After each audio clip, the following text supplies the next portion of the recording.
Welcome to Saturday Night at the Movies. I'm your host, Glenn Holland. This week's movie is The Black Stallion, released by United Artists in 1979. It's based on the 1941 children's novel by Walter Farley, the first of 17 books for young people featuring the Black Stallion and his offspring.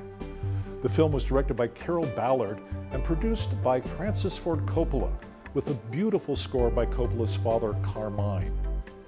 The Black Stallion stars Kelly Reno, Mickey Rooney, Terry Garr, Hoyt Axton, Clarence Muse, and Michael Higgins. The title role was played by an Arabian stallion named Cass Olay.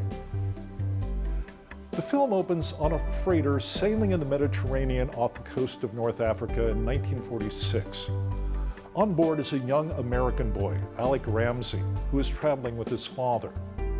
While his father gambles with other men on board, Alec explores the ship and discovers a group of men trying to restrain a high-spirited black Arabian stallion and confine him to a stable on board.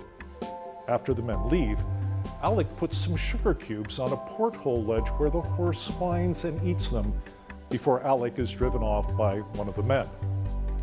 That night, in one of the ship's cabins, Alec's father shows him his winnings, including a small image of the horse Bucephalus, a legendary stallion that only the young Alexander the Great was able to master. Later, while Alec is sleeping, a sudden jolt shocks him awake. He and his father stumble into the ship's corridor, where it becomes clear that the ship is on fire and beginning to sink.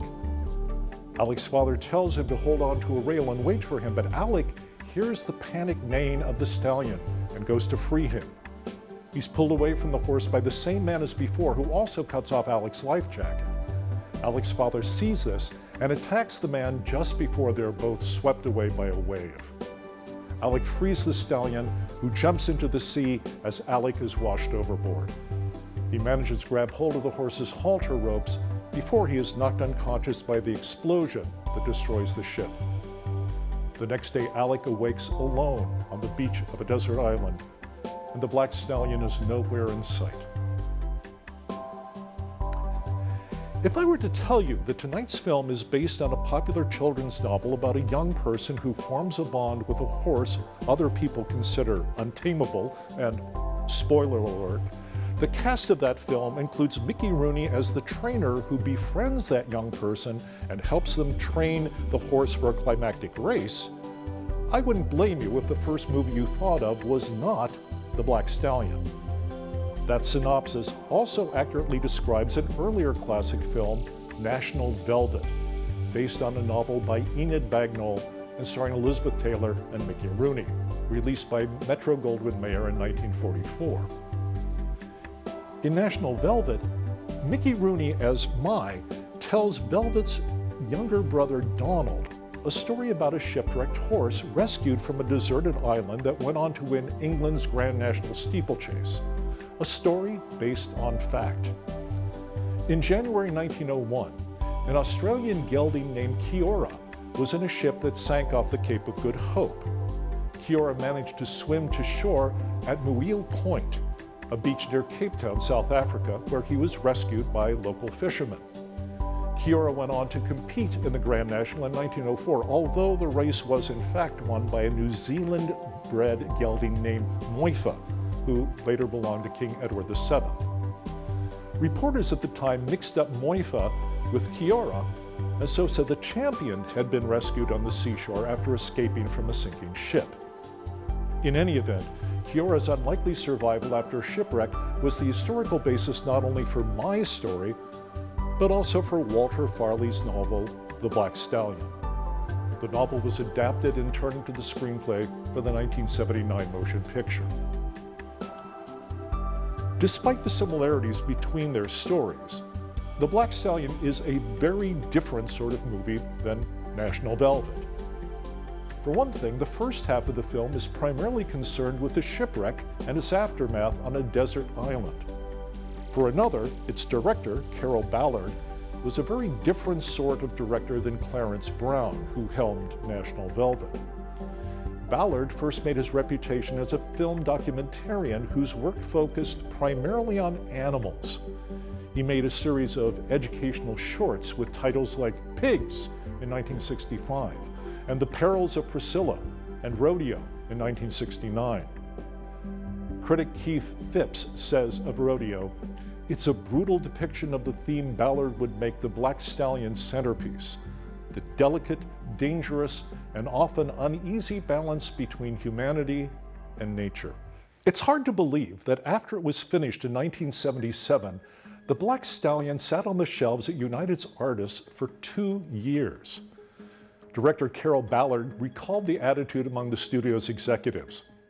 "What is this, some sort of an art film for kids?" It took all of the clout Francis Ford Coppola had in Hollywood, which in the late 70s, after a series of his hit movies, was considerable, to get the Black Stallion released and into theaters.